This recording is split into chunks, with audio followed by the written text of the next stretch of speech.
তুলসী গাছ খুবই শুভ, এমনই মনে করা হয়। কিন্তু রোজ তুলসী গাছে জল দিতে নেই, তাতে মা লক্ষ্মী রুষ্ট হতে পারেন। জেনে নিন কবে কবে তুলসী গাছে জল দেবেন না। হিন্দু ধর্ম এবং বাস্তুশাস্ত্রে তুলসী গাছকে খুবই শুভ বলে মনে করা হয়। তুলসী গাছে জল দিলে বা পুজো করলে মা লক্ষ্মী খুশি হন বলেও মনে করা হয়। তাছাড়া তুলসী গাছে জল দিলে নারায়ণের আশীর্বাদও পাওয়া যায়।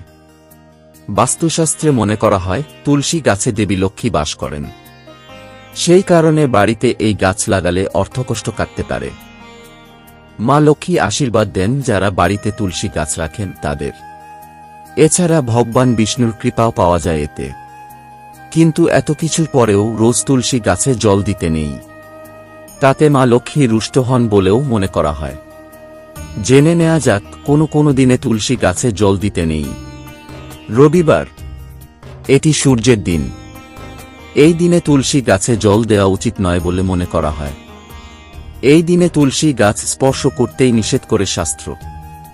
আর সবচেয়ে নিষিদ্ধ হল রবিবারে তুলসী গাছে পাতা ছেঁড়া, সেটি একেবারেই করতে নেই। একাদশী, এই দিনটিরও শাস্ত্রে নানা ধরনের ভূমিকা আছে, সেটি অন্য আলোচনার বিষয়। কিন্তু আপাতত এটুকু বলাই যায়, একাদশীর দিনেও তুলসী গাছের পাতা ছিঁড়তে নেই এবং এই গাছে জল দিতে নেই। গ্রহণ, এটিও হিন্দু ধর্মে এবং বাস্তুশাস্ত্রে অত্যন্ত গুরুত্বপূর্ণ একটি দিন। এই দিনে মহাজাগতিক স্তরে নানা ধরনের কাণ্ড ঘটে। এমন দিনে তুলসীর গোড়া জল দিতে নেই বলেও মনে করা হয়।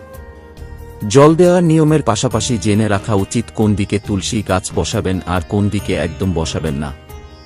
তুলসী গাছে বাড়ির পূর্ব দিকে কখনো রাখবেন না। এটি রাখতে হলে উত্তর বা উত্তর পূর্ব দিকে রাখুন।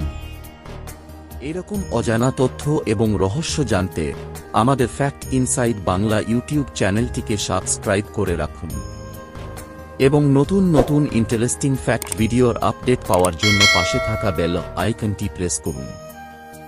আজ এই পর্যন্তই। ধন্যবাদ।